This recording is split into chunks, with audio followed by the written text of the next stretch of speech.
नमस्कार बच्चों, बीए प्रथम वर्ष के विद्यार्थियों का मेरी कक्षा में स्वागत है। बच्चों, आज हम जानेंगे हिंदी साहित्य का इतिहास।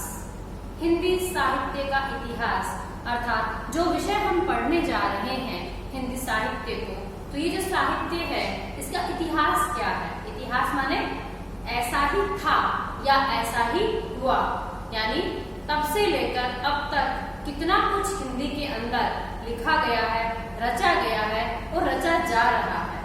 तो ये जो पूरा ऐसा ही था, ऐसा ही हुआ इतिहास हम इसे जानेंगे। इतने लंबे हिंदी साहित्य के घटनाक्रम को एक साथ जानना, उसका अध्ययन करना बच्चों बहुत मुश्किल है। इसलिए हमारे हिंदी के विद्वानों ने इसका काल विभाजन कर दिया।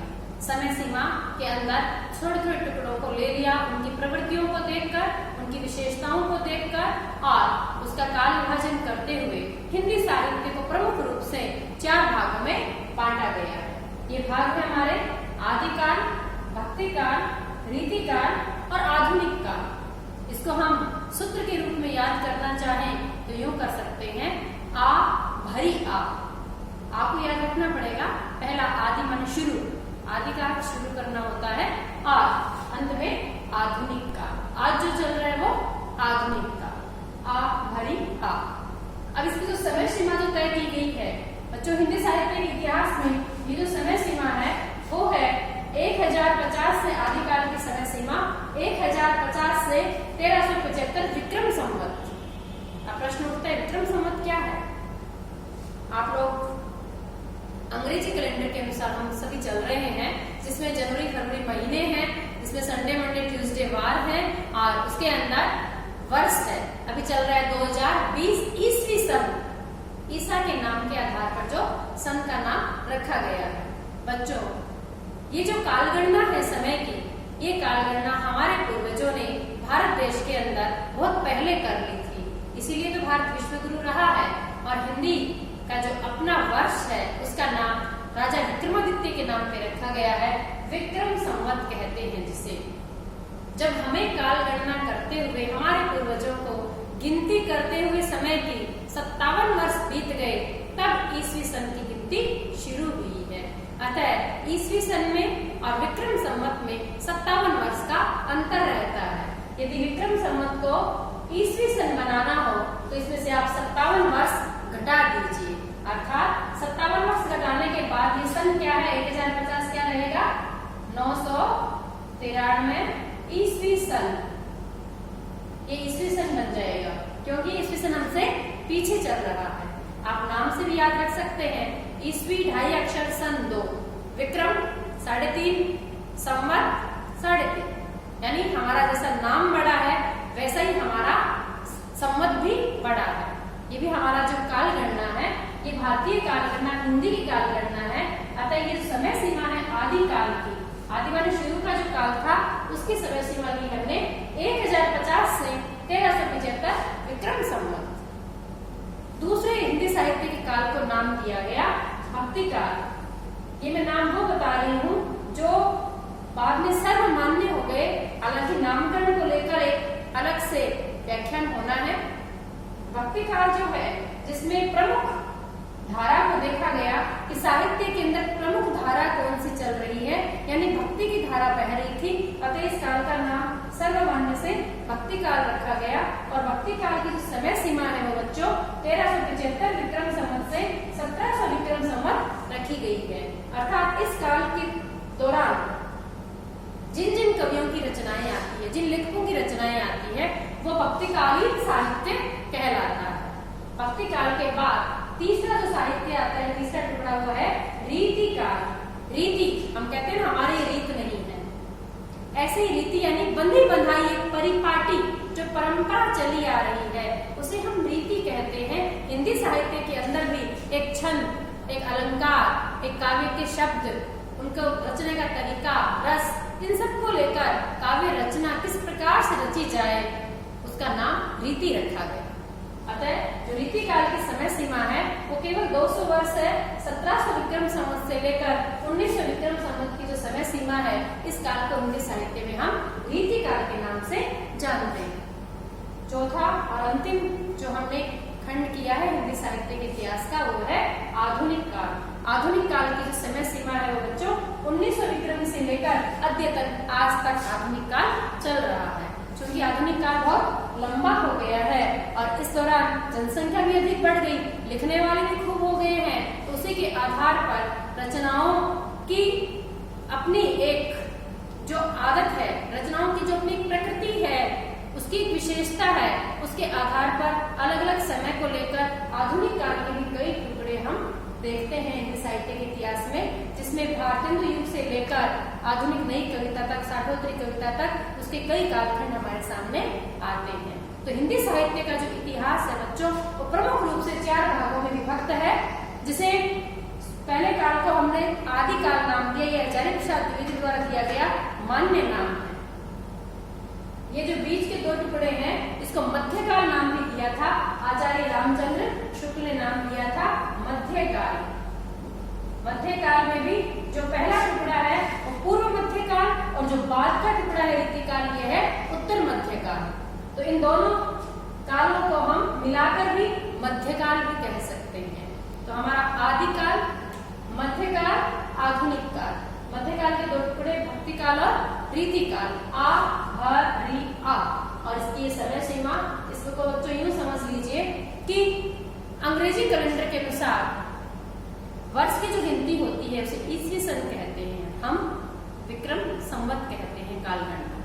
हमारे यहाँ 7 बार गणना में आए, सोम, मंगल, बुध, गुरु, शुक्र, शनि और रवि। ये किस आधार पे थे बच्चों? आकाश में खगोलीय पिंडों के आधार पर काल गणना हुई। सबके लिए आकाश सेम है, चाहे आप अमेरिका में बैठकर गिनती करो, चाहे आप इंग्लैंड में बैठकर करो, चाहे भारत में करो, चाहे आप नेपाल में करो, बात तो एक ही है, क्योंकि आकाश के नक्षत्र और खगोलीय पिंड तो वही रहेंगे। ऐसी स्थिति में हमारे जिस दिन चंद्रमा का प्रभाव अधिक है उसको हमने सोमवार कहा, जिस दिन मंगल का प्रभाव उसे हमने मंगल कहा, बुधवार को हमने बुध कहा। यही गिनती, यही 7 बार उनके बैठे ईसवी सन वालों के, उन्होंने क्या नाम दिया? जिस दिन मून का असर है, मुंडे यानी मंडे, जिस दिन सन का असर है, उन्होंने इसको सूर्यवार दिया नाम, रविवार, और उन्होंने नाम दिया संडे, मंडे, ट्यूसडे, उनके भी 7 बार हैं। अब बात रही महीनों की। हमारे यहाँ महीने को 2 भागों में बांटा हमने, पखवाड़ा, पक्ष, 2 पक्ष कर दिए चंद्रमा के आधार पर। बच्चों महीने की जो शुरुआत होती है वो पूर्णमासी के ठीक दूसरे दिन एकम से शुरुआत होती है। हमारे यहाँ तिथियां चलती हैं, एकम से लेकर 15 तक तिथियां चलती है। एकम, द्वितीया, तृतीया, चतुर्थी, पंचमी, षष्ठी, सप्तमी, अष्टमी, नवमी, दसवीं, एकादशी, द्वादशी, त्रयोदशी, चतुर्दशी, और एक बार तो होती है अमावस्या और एक बार होती है पूर्णमासी।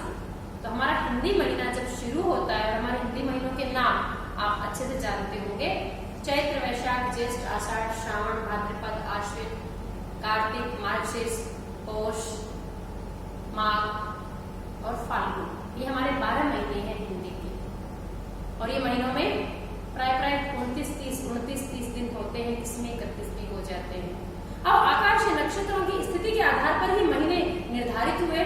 अंग्रेजी गणना के सामने भी ये समस्या थी कि गिनती कैसे की जाए, क्योंकि आप लोगों ने सुना होगा कभी तिथि घटती है, कभी बढ़ती है, कभी 2 एकादशी होती है, कभी चतुर्थी और पंचमी एक साथ होती है, क्योंकि ये सब बिल्कुल आकाशीय पिंडों की गणना के आधार पर ये समय की गणना की गई है। और हमारे पूर्वजों ने बिल्कुल एग्जैक्ट गिनती की है खगोलीय पिंडों की, और उसके आधार पर ही हमारे पंचांग तैयार है, जो हजारों वर्ष बाद की पंचांग तैयार है।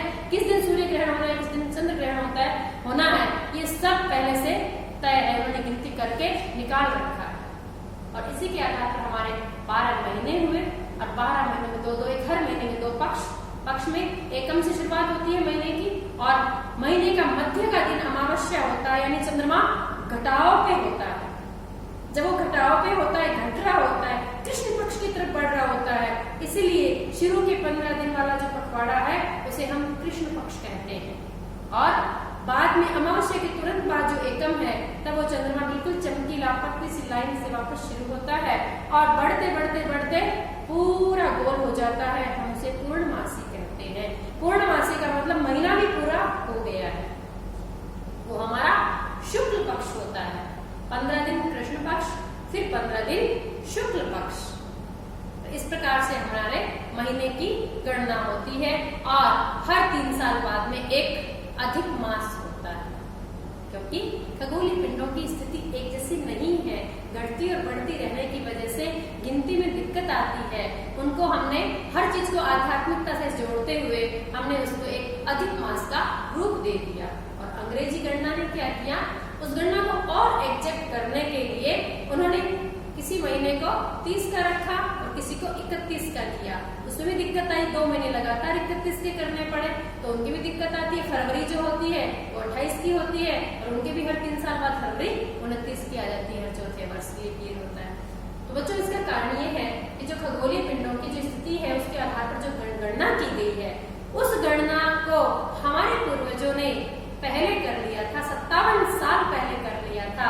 इसलिए हमारा जो वर्ष है, हमारी जो गिनती है वो 57 साल आगे चल रही है।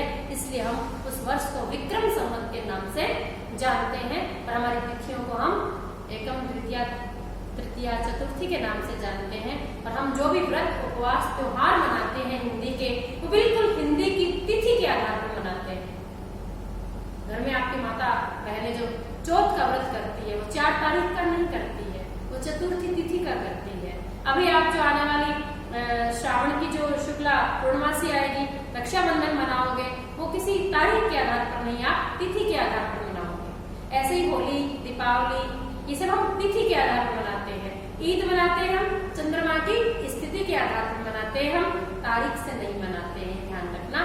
तो हमारा जो हिंदी की जो काल गणना है, हिंदी के जो महीने हैं, हिंदी की जो तिथियां हैं, उसी के आधार पर हिंदी साहित्य के इतिहास को हमने विक्रम संवत की काल गणना के अनुसार बांटा हुआ है और इसी के आधार पर ये 4 कालखंड हमारे सामने उपस्थित होते हैं। अगले वीडियो में हम चर्चा करेंगे आदिकाल, भक्तिकाल, रीतिकाल और आधुनिक काल के नामकरण पर चर्चा करेंगे।